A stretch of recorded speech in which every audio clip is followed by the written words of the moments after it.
Sunday feast ki jai. Jai.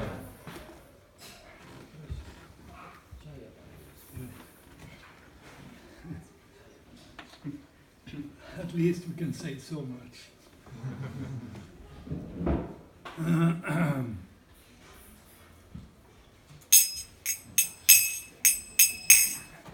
May I ask, is there any newcomer here today?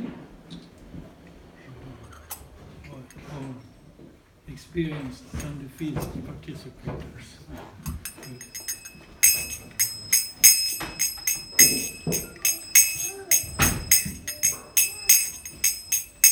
Jayo Radha Madhava,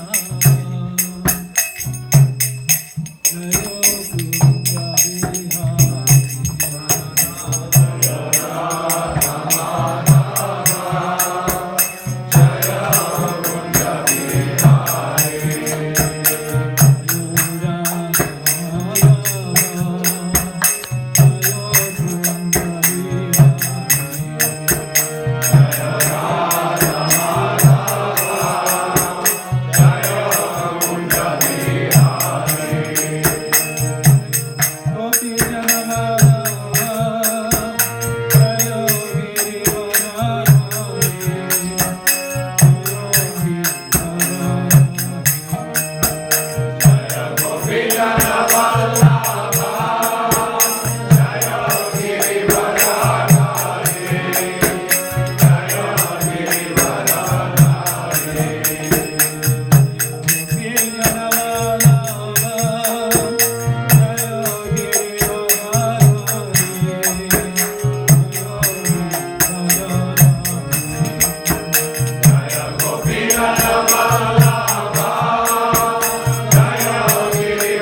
Anant Guru Vaishnava Vrinda ki jai. ISKCON Vivati Jai Shri Prabhupada ki jai. Gau Premananda. All glories to the Sangha devotees. All glories to the Sangha devotees. All glories to the Sangha devotees. All glories to Shishi, Guru, Granth. All glories to Shiva.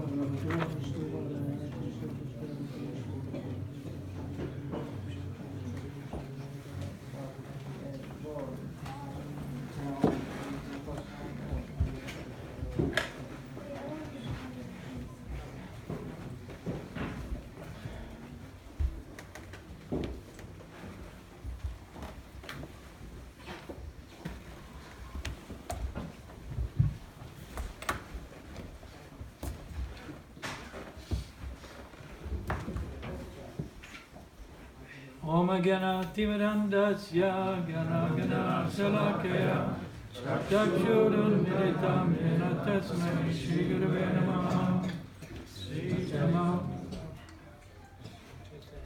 Sri Chaitanya Manobhistam Sthapitam Yena Bhutale Swayam Rupa Karamayam Dadati Swapadantikam Nama Om Vishnu Padaya Krishna Prasthaya Bhutale Srimate Bhaktivedanta Swamini Namine Namaste Saraswati Deve Gauravani Pracharine Nirvishesha Shunyavani Paschatya Satarine Sri Chaitanya Manobhistam Sthapitam Yena Bhutale Swayam Rupa Kadamayam Nadati Swapadantikam Vandeham Sri Guru Sri Yuta Parakamalam Sri Gurun Vaishnavam Sham Sri Rupam Sagrayatam Saganam Vitam Sanjivam Sadvaitam Savadutam Harijanam Krishna Chaitanya Devam Sri Radha Krishna Padam Saganam Sri Vishakam Sham He Krishna Karuna Sindhu Dinabandhu Jagatpate Gopika Gopika Kanta Radha Kanta Namostute Tapta Kanchana Gaurangi Radhe Vrindavaneshwari Vrishabhanusute Devi Pranamami Hari Priye Vanchakalpatarubhyascha Kripa Sindhubhyevacha Patitanam Pavanebhyo Vaishnavebhyo Namo Namah Sri Krishna Chaitanya Prabhu Nityananda Shri Advaita Gadadhara Srivasadi Gaura Bhakta Vrinda Hare Krishna Krishna Krishna Hare Hare Hare Rama Rama Rama Hare Hare Hare Krishna Krishna Krishna Hare Hare Hare Rama Rama Rama Hare Hare Om Namo Bhagavate Vasudevaya Om Namo Bhagavate Vasudevaya Om Namo Bhagavate Vasudevaya Om Namo Bhagavate Vasudevaya Om Namo Bhagavate Vasudevaya Om Namo Bhagavate Vasudevaya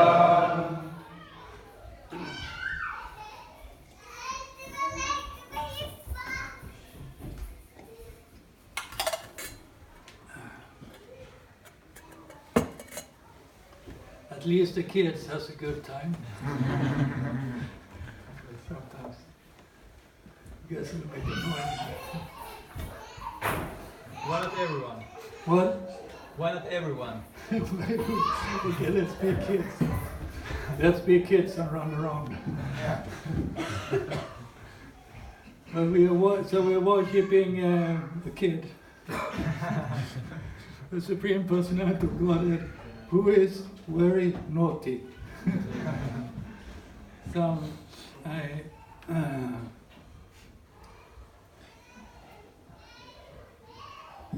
One devotee asked me something about someone. And there was a question, if they had, Grihastha couple, if they had kids. So they say, yes, this couple my disciples had a child also. And he's a little naughty, I said. And then this Prabhu said, who's an expert? He said, well, that's good. It should be naughty. As a sign of kind of intelligence over there. Interacting and reacting. So we shouldn't complain. I should not complain. But at the same time, there's different audiences. When you have Bhagavatam or a lecture, that is one thing. When you have a playground with kids, it's maybe a different thing. That's like Sukadeva Goswami walked around looking for someone who was suitable to speak the Bhagavatam to. And he was dressed in the 4 directions, meaning he was naked.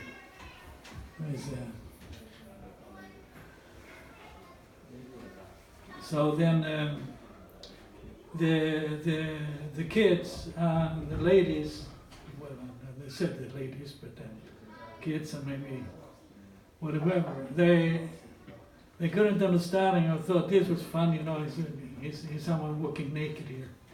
The kids thought it was for fun.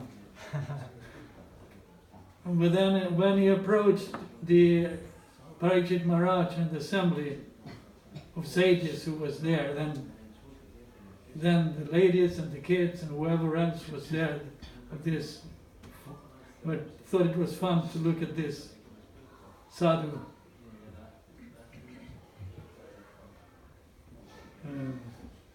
Okay, what was it? Sorry. Okay, yes. When they saw the respect given to Sukadeva Goswami, then they subsided and went away. So there, when he approached the proper assembly, that was his place, his area of expertise, if you say like that, we can say that, area of expertise, spiritual expertise, then everything got silent. Well, then everything functioned properly. So in that way, yeah, Krishna has his ways, and we make things in a modern way, maybe thinking, well, you know, just make it one, just make it same.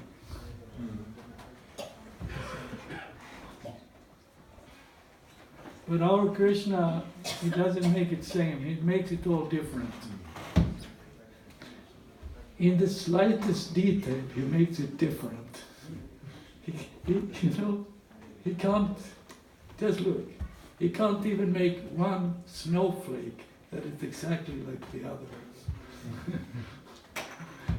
Can't you get it together to make one snowflake exactly like the other? Apparently not, or in general not. Of course there is, in this physics, I don't know, quantum physics or what it was, fractal, what do you call that? Fractal, you say fractal, huh? You know that, it's some pattern, you start with that and expand, and then all of a sudden the original pattern repeats itself much later in the, could we say, equation. But so that we could say also is miraculous in a way how Krishna managed to make it repeat itself after so many generations of numbers or figurations. So therefore you can say that Krishna, every now and then he repeats himself. He comes again to teach the Bhagavad Gita and to guide the devotees, protect the devotees, and chastise the miscreants. But whenever he does it, he doesn't do it exactly in the same way. But still, he is Krishna. He is the Supreme Personality of Godhead. He is the origin of everything. He is the knower of past, present, and future. And he knows each and every one of us here better than we know ourselves. And you may think that you are very expert and knows everyone, how they are and their strengths and weaknesses. But that's Krishna who knows that. He knows, okay, by the way, yes, remember this, as we may think we know how others are exactly, so much more does Krishna know how we are, because we like to pass judgment on others, but then actually others, in any case Krishna, his ultimate judgment, the one who makes the final judgment, and that is a nice judgment because he knows everything. We don't know everything. We know something. We think we know something. And maybe we know something, but not everything. But Krishna knows everything. And if there is something that Krishna does not know, then that does not exist. No, if he didn't know you, you wouldn't exist. Because it's an impossibility for something to exist that Krishna doesn't know or doesn't see. Therefore also we said this, Srila Bhaktisiddhanta Saraswati Thakur,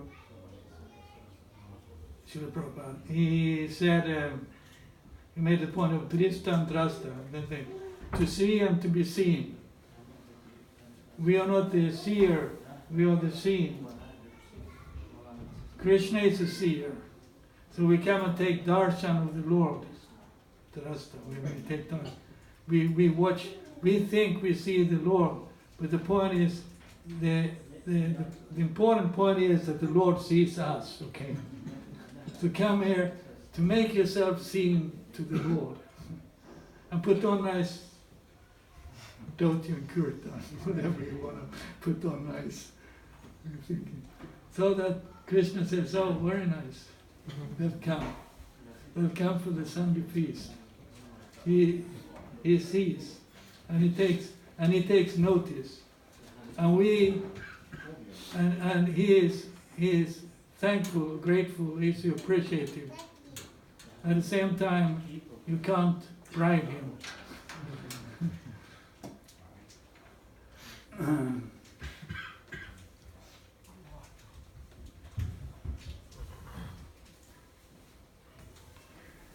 Yeah, we can't cheat Krishna, if you say like that. We maybe can cheat others, or we were put on. And maybe we can cheat ourselves also, to make ourselves think that we are something we are not, or something. With Krishna we cannot cheat. Okay, but Krishna, he comes 5,000 years ago. That is the Supreme Personality of Godhead. Vasudeva, the son of Vasudeva. He came 5,000 years ago. Krishna came 5,000 years ago as Vasudeva, the son of Vasudeva. Vasudeva is the father of Krishna, and Vasudeva, that's Krishna, who is the son of Vasudeva. And this time, 5,000 years ago, he chose to make his appearance in a prison hole, in a prison, whatever. It said that his mother and father was shackled to the wall by the demon Hiranyakashipu, not the Hiranyakashipu. Kamsha, okay, this time. Kamsha thinks he's going to catch Krishna. Because there's two things going on. He thinks he's going to try to kill Krishna. He's going to try to cheat Krishna. But if you want to cheat Krishna, it's very difficult because he's much better at cheating. Well, he said, of cheats, I am gambler.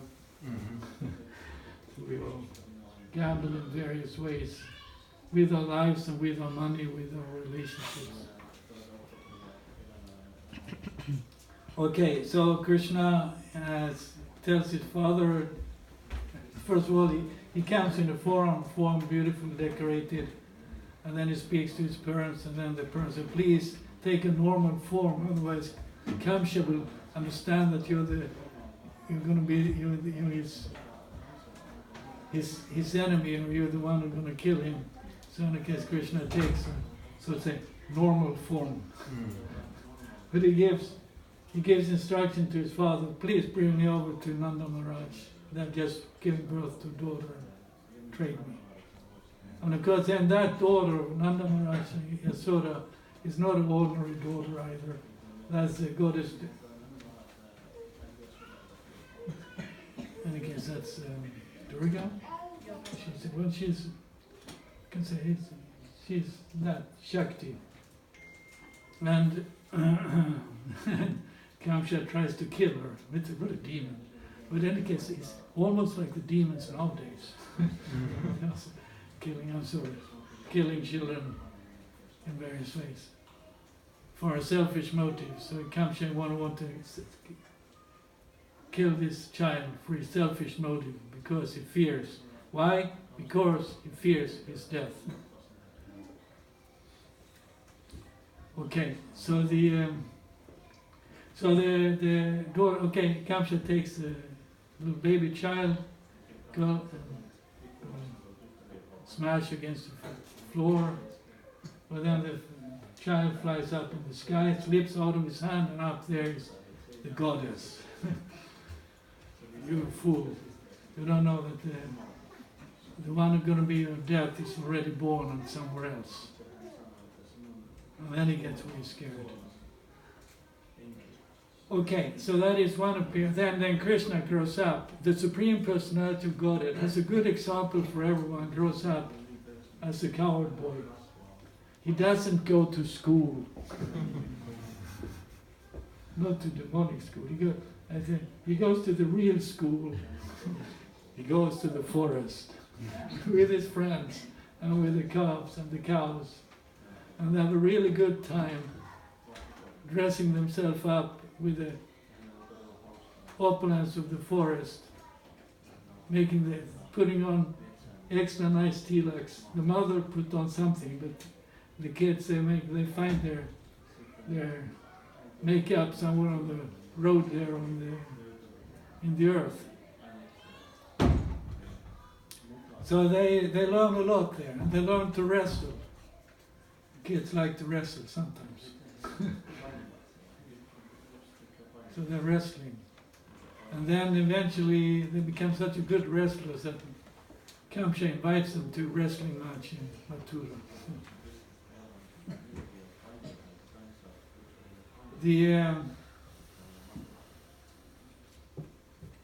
Of course, that wrestling match doesn't. Well, Kamsha knows how it's going to end, but still he doesn't give up. And he keeps trying. Next thing. So he has this Shanura and what was it? Mustika and Shanura, the super giant wrestlers, and he sends them to fight the two small boys, coward boys, Krishna and Balaram. And then everyone thinks, this is not proper, this is irreligious to have such an uneven match.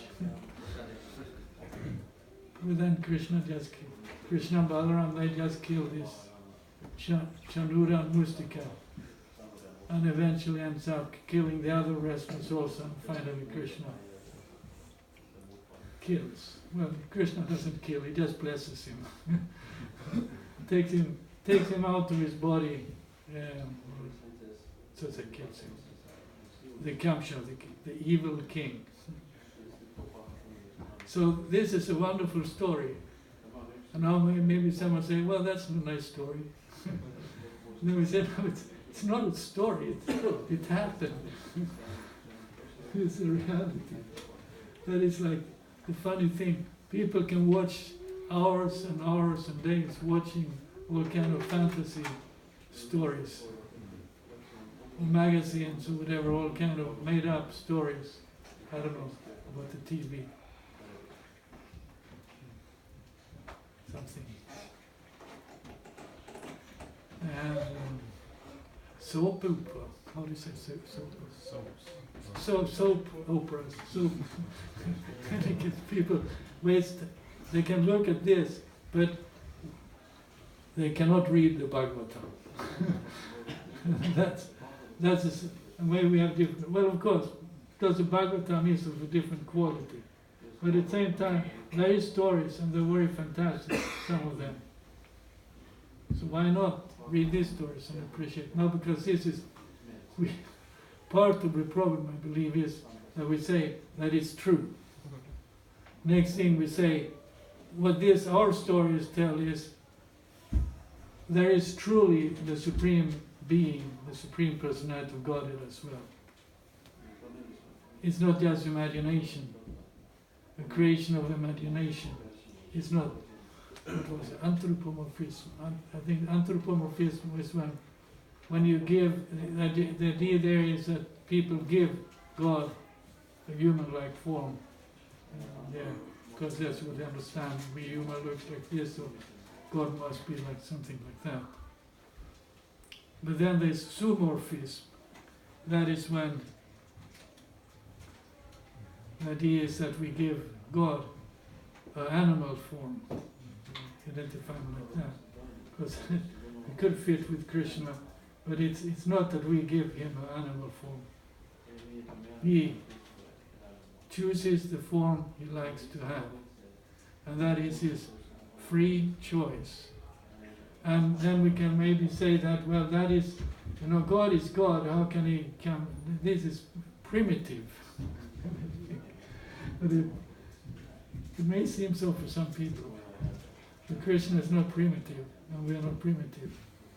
Krishna is the Supreme Personality of God, and he can do what he likes.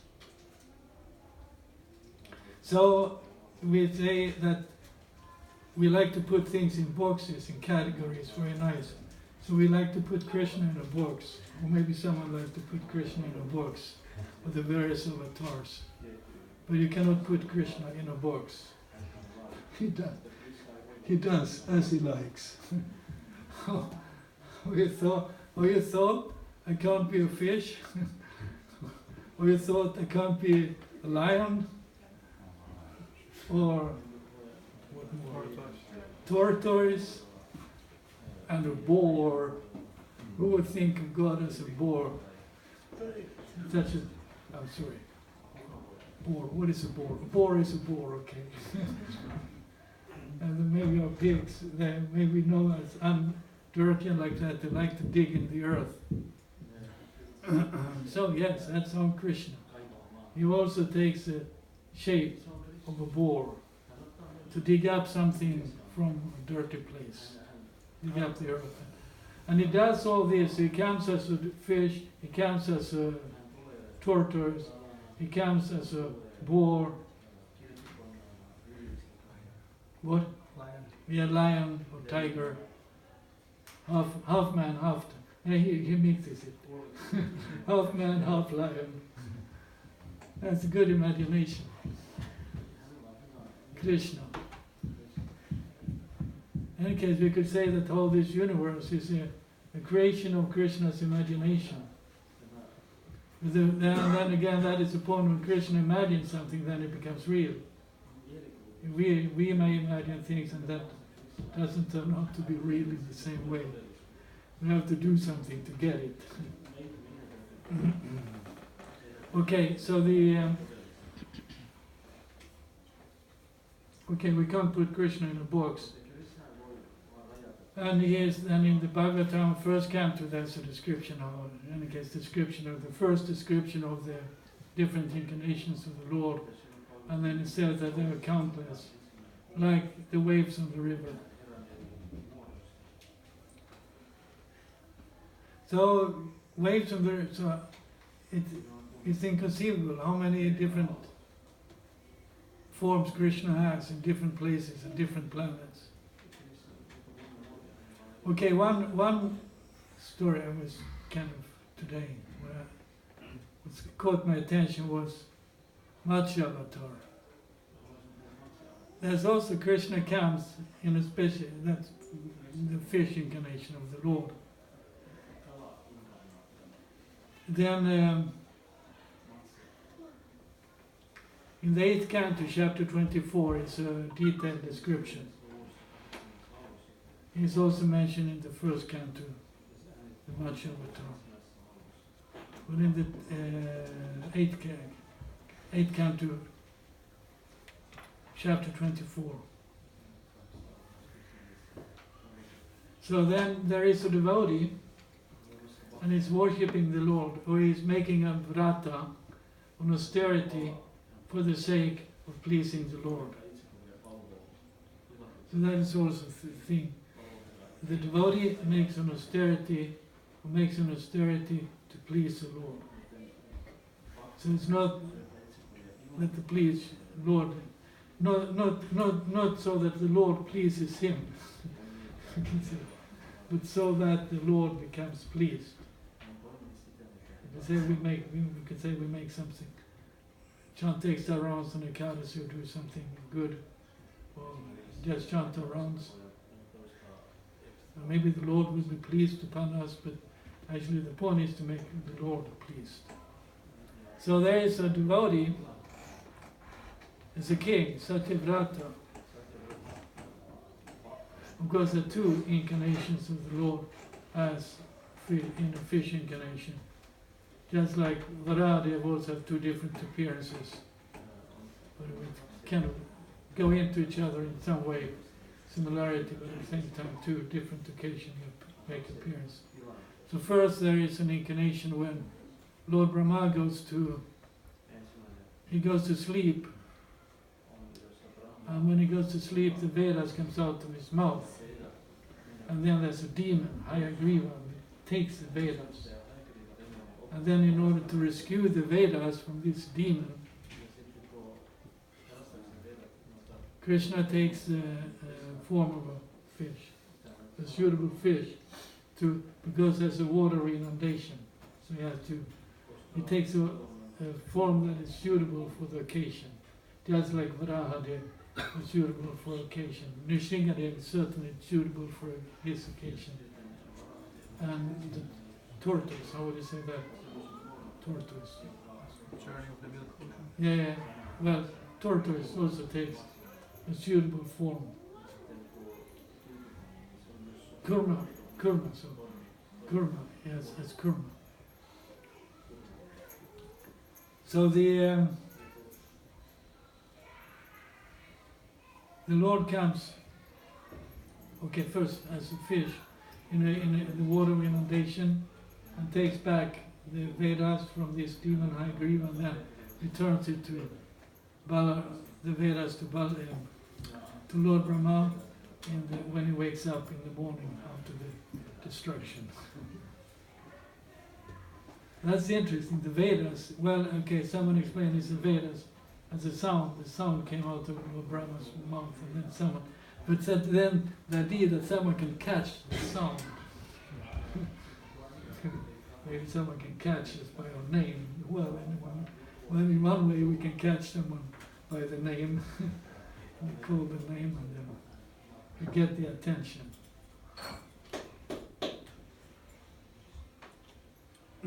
Okay, so this king, there was a king, this devotee, he made an austerity to please the Lord. Not to get anything, just simply to please the Lord. So he was, Krishna.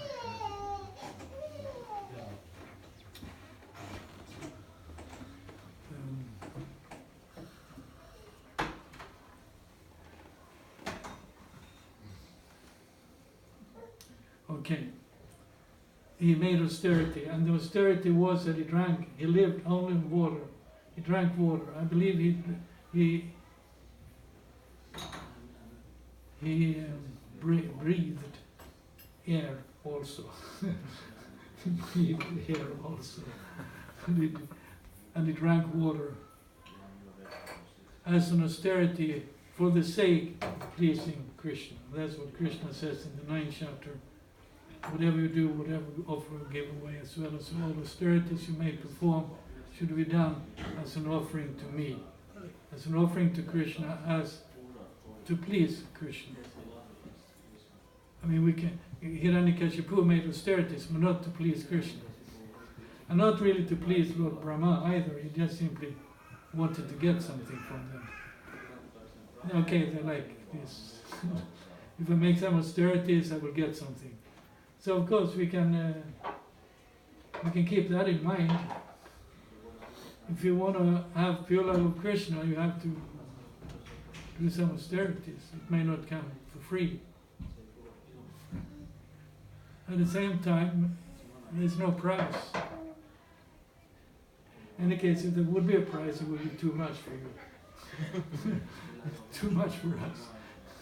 How can we pay the price? Still, maybe as Prabhupada gave the example with the child coming and giving its father a cookie or something.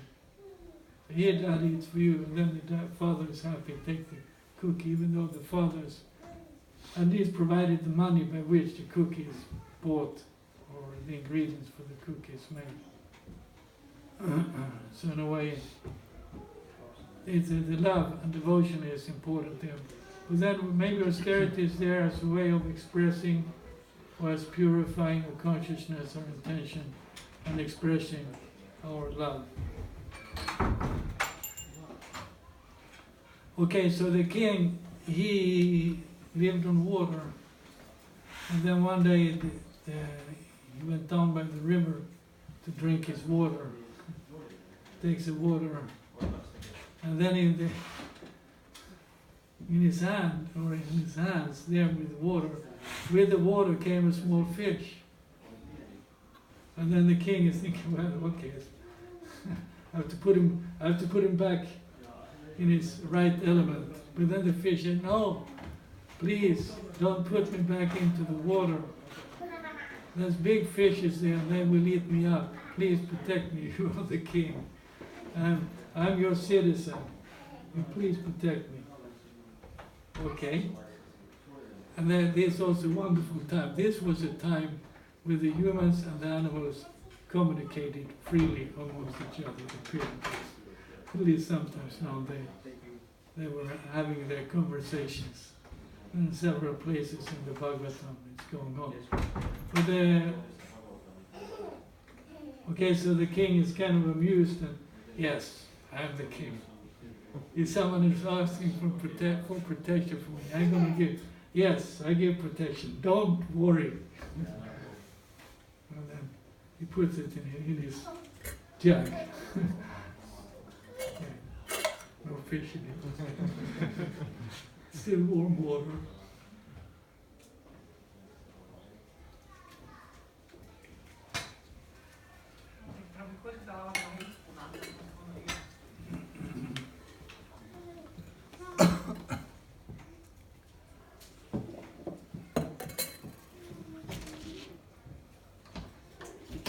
Okay, so he put the fish in his jug, went back to his palace or whatever he did.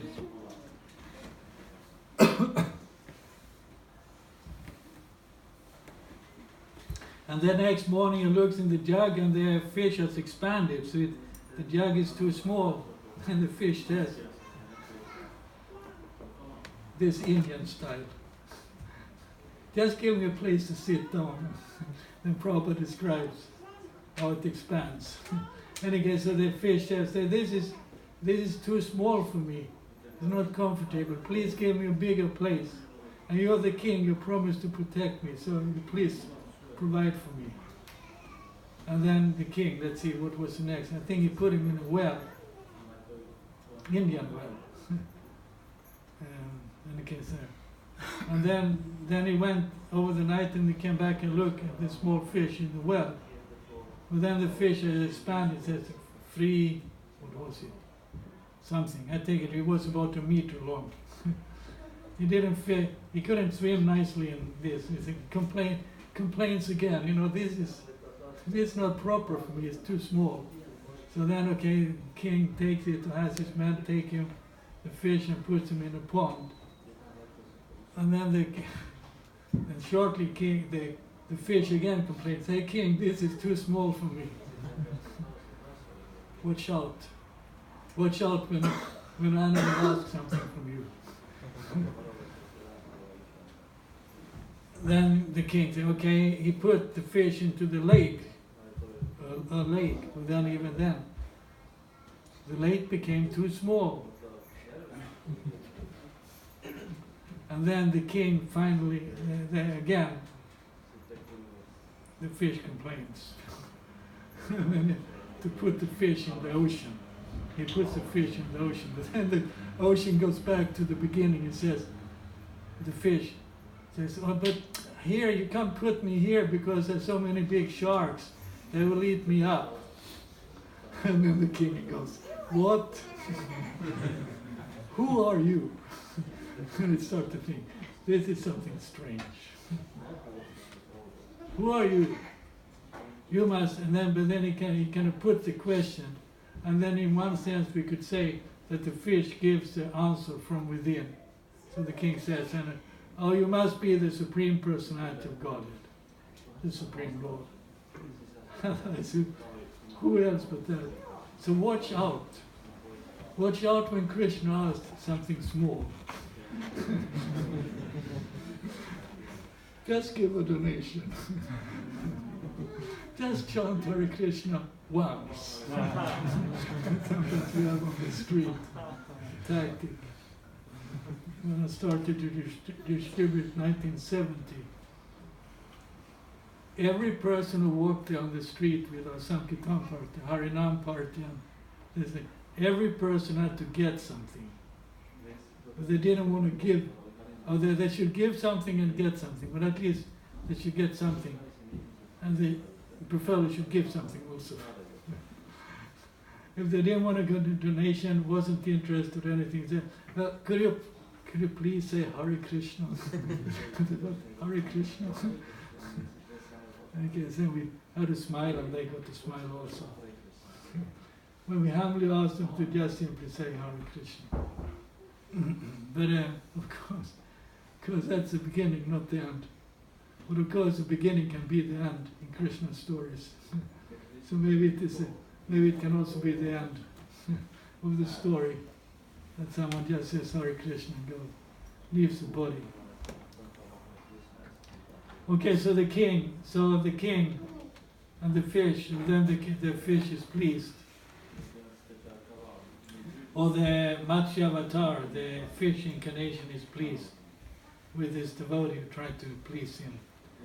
And also the Lord comes in a form suitable for the devotee, because the devotee was practicing just drinking water, so let's come like a fish in the water. So Krishna has his way. Okay, the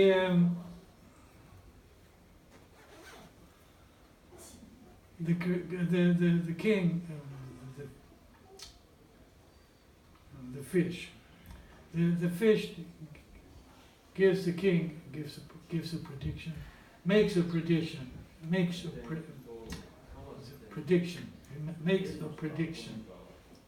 The king, not the king, the fish, the fish incarnation. That after 7 days there will be water inundation.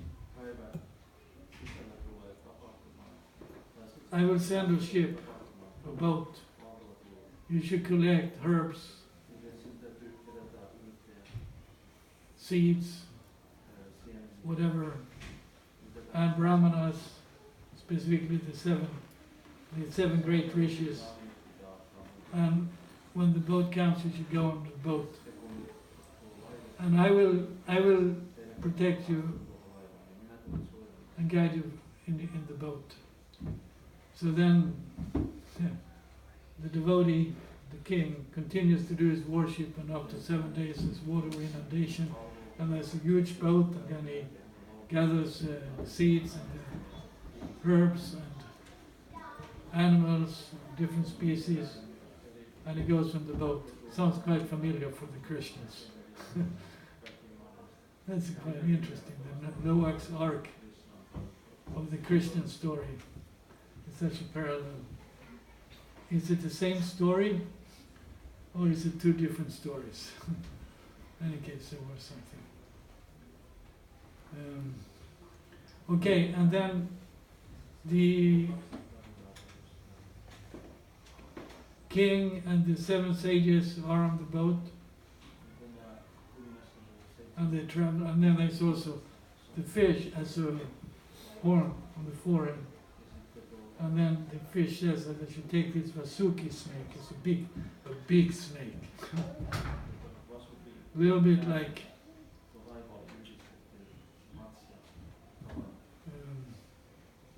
I can't help it, the Vikings. In the Viking mythology, there is also a snake, Midgårdsloke, who kind of keeps the world together. And I guess it's a huge snake. Okay, so there's a snake, and then he's attached. The boat is attached to the fish with the help of the snake, and the Matsyavatar is guiding or pulling the boat through the water inundation. And while he's doing that, he's implanting spiritual knowledge in the heart of Satyavrata and the sages and the Brahmanas. So that there's a heart-to-heart connection. And in one sense we could say that for the devotees also, when we're chanting nicely Hare Krishna Maha Mantra, when we're getting purified, there's something happening in the heart. Something should happen in the heart. And something happens, yes. Makes us happy. We're smiling, or we just, when we understand something of Krishna's greatness and kindness and mercy, then we also say something happens in our heart. Maybe it's Krishna that communicates something in our heart to us. So our heart has to be, we can say, by some devotional austerities, we can make the heart a suitable place for the Lord to appear. We can appear in the heart, or we can appear outside the heart, as Archa Vigraha, in the form of the books, in the form of devotees. In so many ways, the Lord appears.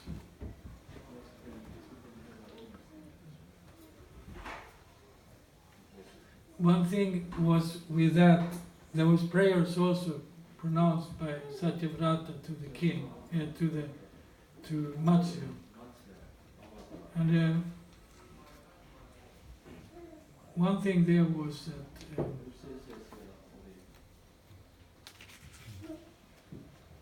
what I liked, I'm sorry, thanks for the time.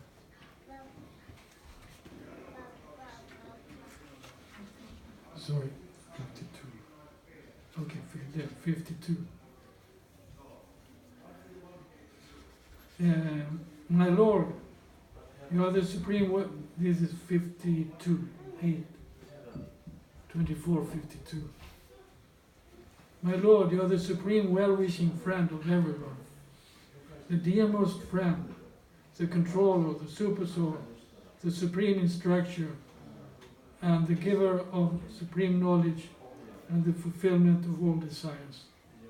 But although you are within the heart, the foolish, because of lusty desires in the heart, cannot understand you. And then we can say, a lust in our heart makes it difficult to understand Krishna. So we have to work on it. But what I like here is that it says, you're the supreme well-wishing friend of everyone, the dearest friend. That's Krishna. Now he may not give us exactly what we want as we want it, because we are foolish and our heart is full of lust. And if we would fulfill our lusty desires, it may not be good for us, or at least he knows what's good for us. But he is the one who actually wants our well, or ultimate well, of going back to the spiritual world, to enter into the spiritual dimension of existence, beyond repetition of birth and death. And that's Krishna in the Bhagavad Gita, as Abhirama says, from the topmost planet to the lowest of places of misery, wherein repeated birth and death takes place. So that is, sorry, I'm a little bit repressive. Okay, the happy kid, it's born. the birth is over. Kidjai. The birth might not be so fun. So with the birth there's pain, and then there's you grow up, and there's the pain of studying, of praying, of working, of whatever, earning livelihood for you and your family and everything. And then finally we have the pain, we're getting old, getting sick, and finally we die. Well, the question if it is a pain, then if you actually, of course then there's a fear. If you have lived an impious life, then there's a fear, well, what's going to happen after death? Well, it's going to catch up with us, don't worry. Well, we should worry. But it's actually not that, that's not why we engage in devotional service. We engage in devotional service just to please Krishna. Because Krishna is our well-wishing friend. He's a friend of everyone. And Prabhupada said at some point, and I remember reading or hearing, he said that, and always remember that Krishna is your friend. Whatever you think, but Krishna is, he's a true well-wisher. So in one sense we should let Krishna be Krishna and not try to do things better than Krishna. So Krishna has his way and there is Dharma to be followed so that our lives can be sane and fruitful and we can progress in a spiritual life. Well-wishing friend of the dearmost friend. Krishna is the dearmost friend. He's not just any friend, he's the dearmost. And it's also mentioned in the fourth canto in connection with King Puranyan, that was his name. I think Puranyan. In the story about King Puranyan, there is in the beginning is mentioned, I think it's named Avigata, the unknown friend. In that story, in that story, analogy told there's a soul and he's out looking in the world for a suitable place and then he's getting to a place. He finds a wife, he's good intelligence and things like that. But it mentioned there that in the beginning that he had an unknown friend who followed him. And that unknown friend is coming up, the surface is somewhere in the middle of the story, and then at the end of the story he's there also. Coming as I think some Brahmin boys or something, or Brahmin, coming and directing him. So that we all have an unknown friend. Not just me. Not just those who have shaved their head. Or have tilak on necessarily. Well, because we put on tilak because we know we have an unknown friend. We want to make a statement. I have an unknown friend. Because what kind of friend is that? It's an unknown friend. But still, it kind of puts a mystery a beautiful mystery to existence. That there's an unknown friend whom we can turn to and rely on and try to, whatever, we can try to find. We should find our unknown friend. That was one saying,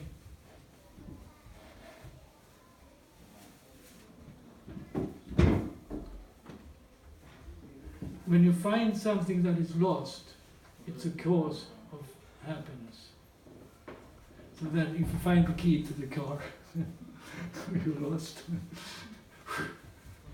Come, okay, it's not lost. The key to the door or whatever,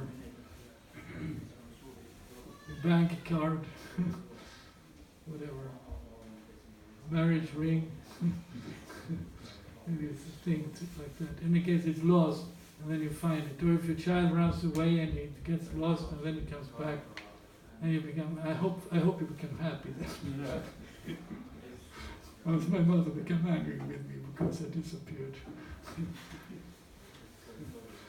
Because I thought I did something great, took a bicycle ride for the whole afternoon, but my brain became anxiety. Because I came back. So in that way, something that is lost, when it comes back, then it's a cause. Or you meet some friend that was lost, or that you haven't met for a very long time. You didn't maybe know where he was, he or she, or life or not life, and then you meet. So that we can imagine also can be a cause of great happiness, or happiness, satisfaction. So then the ultimate friend, the ultimate thing we have lost is Krishna.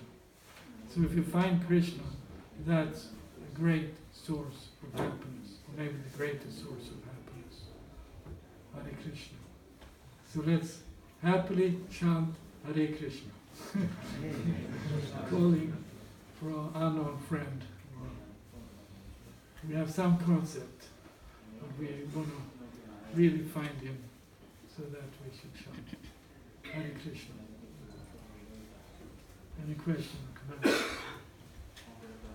Yes. Maharaj, you said that Krishna knows us better than what we know ourselves. But what is the best way for us to know ourselves? Look in the mirror. Of course. Maybe we can mirror ourselves in Krishna. I mean, Krishna speaks the Bhagavad Gita. Bhagavad Gita speaks Uddhava Gita in the Bhagavatam. So many. I mean, that's one way of looking at ourselves, by looking at the statements of the scriptures. Of course, then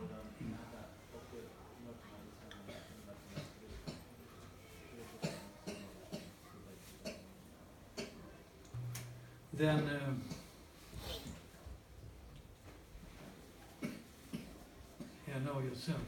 Yes, you do some service for Krishna. Let's see what happens. when we're in a situation where we do something with devotees, that's a challenge. But it can be a test for our understanding of the others, and but then also understanding who we are ourselves and what our capacities is.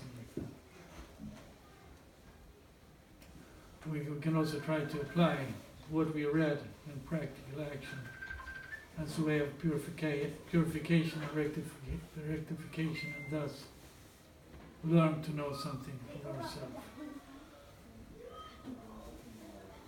Okay? Still, it may be kept. You have to have a mirror there, and then you have a mirror behind you, okay? Then you can see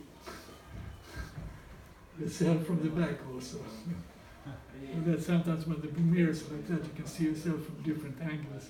It's kind of interesting. Oh, I look like this from this side.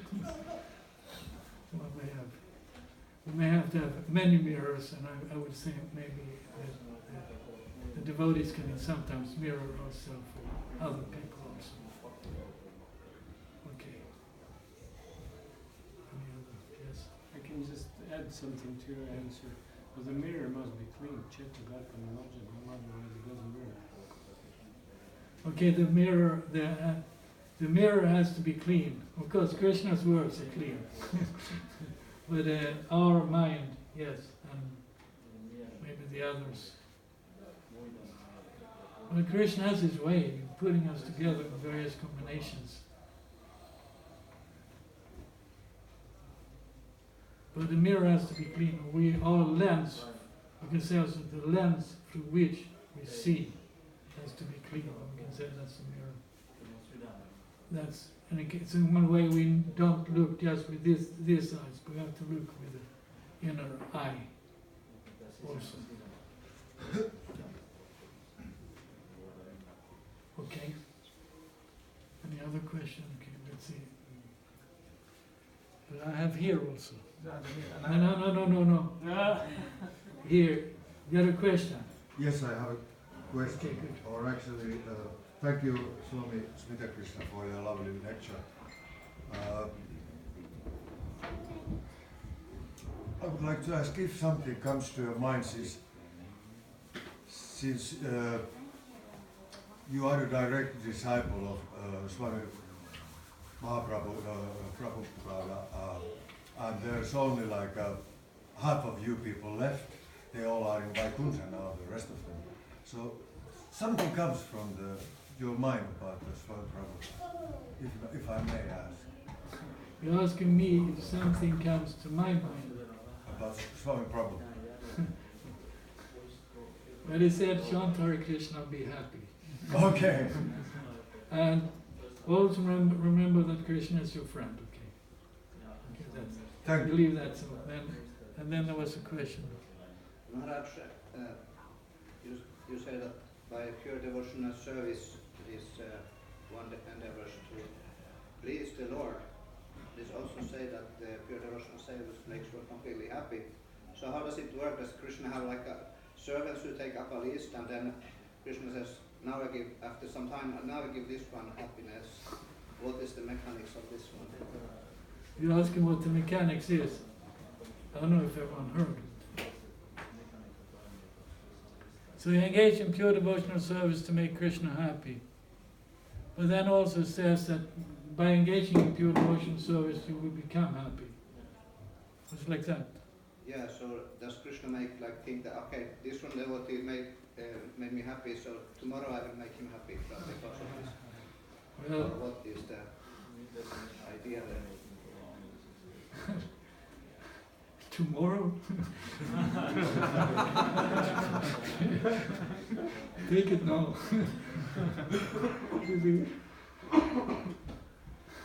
I'm gonna portion out the happiness a little bit. I take it that he gives it immediately, okay?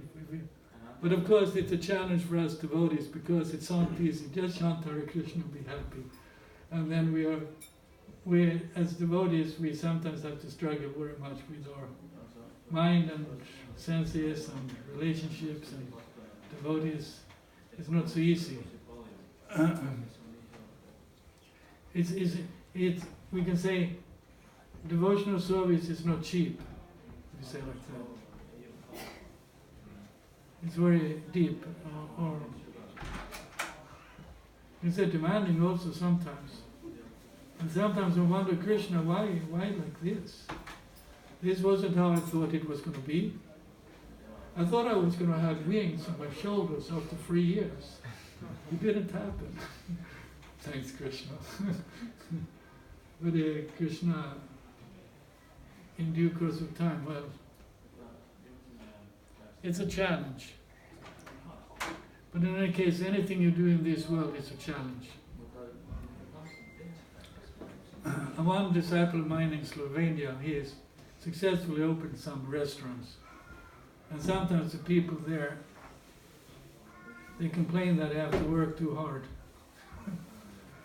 But he actually pays all the taxes and the insurance, and they have free days and whatever like that. But then sometimes it happens that they quit to work at his restaurant and to take job at some karmi restaurants that would be better. Many times it does happen. They go there, think it's going to be better, but then please let me back. Because the karmi world is not nice, always. If any time, I'm sorry, I don't know. I worked 2 months on a freight boat. A freight boat? Cargo boat, like Jaladuta, very much like Jaladuta, I can say. That's what I've been with. I'm sorry, I don't know too much. I've just been much with the devotees. Okay, Hare Krishna. Let's pray. Hare Krishna. There was some other, yes, Prabhu.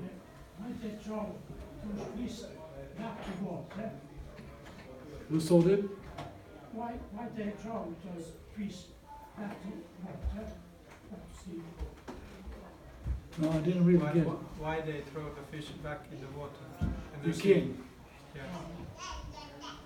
Now, when first you want to do, you take the water to drink, but then there's a fish in the water, and you don't want to drink, you don't want to eat the fish, you want to drink the water. So then he flows the water back But you know, the fish natural environment is the water. So you know, so he throws the fish back into the water would be the natural environment. But then the fish complains that there is big fishes and we eat him up. And finally there's a shark back into the ocean, and then he says, well, but there's sharks, they will eat me up. But still the water, but then if you take the water, so you can, we go down to the beach here, and then we find a fish by the water side, and then we kindly catch him and taking and putting him on the land. That will not make him happy. Well, if he has come up on the land and we're taking and putting back in the water, then actually the fish is happy. But now this divine fish, Matcha, he had his way of asking something from his devotees. Hare Krishna. Any other question? Okay. You mentioned the story of King Purandana and the city of 9 gates, and I think it's quite nice because quite often people say that all these Vedas should be understood allegorically, or these stories are mythical, but actually when it is allegorical, like this story, it is explicitly mentioned that this is an allegory, this is not a history. Yeah. But also I think it's quite a nice story to understand the position. So maybe you could tell a bit more about the story of King Purandana, this allegorical story of the king and the 9 gates, the city of 9 gates. Well, it's a story in itself. It's I don't know if I can say anything. Well, I could say something, but that's another lecture. I shall wait for that. Okay, so, well, let's see. It's a good point. Well, in any case, it's allegory. And the king Purandana, who is the king there? Prachinabadhi, whose sons has gone to make austerities. And then Narada Muni, while the sons are making austerities for the sake of becoming good grihastas or something, then the Narada Muni goes there and preaches to the father, to Prachinabadhi. And then in the form of a story, he tells the king the truth about the situation of the living being in this material world. So I recommend you all, if you want to know and hear that story, you should read the 4th canto of the Bhagavatam. And we have Srila Prabhupada's translation you can take if you don't, and guess whatever. There's in the Bhagavatam, there's a story narrated in many chapters. A good part of the 4th canto is that. Okay.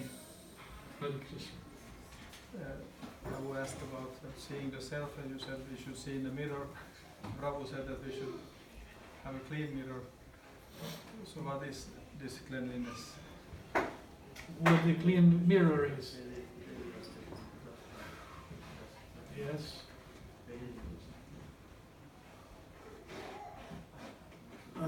Chetadapanamajanam.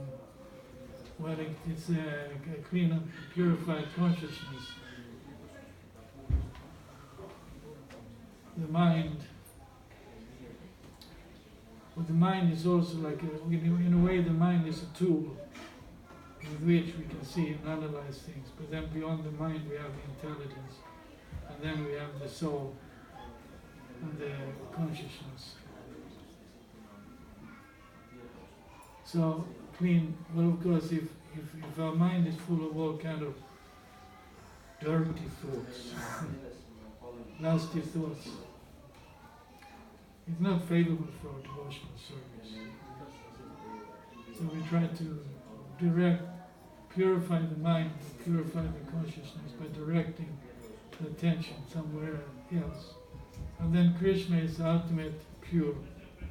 So by contemplating Krishna and his various forms, like the Matsya avatar, not just comes here in the 8th canto, that one can that way absorb the mind in something else that brings us higher, not degrade our mind and our desires into the lower regions of material existence. Okay. I'm sorry, I have enough. There's a seawall here.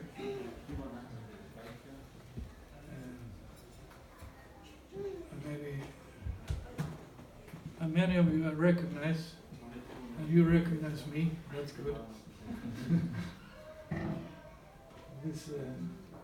Let's come back whenever next Sunday feast will be next time coming back. Hopefully there will be a next time. We'll meet again. And then ultimately we will meet again in the spiritual world. I mean, that's kind of the promise, in a positive way. We will meet in a positive way in the spiritual world. Here may we meet them. It may not always, due to our contaminated heart, it may not be so positive always. You can see through the lens of a dirty heart and then envy and greed and things. Okay, so Hare Krishna.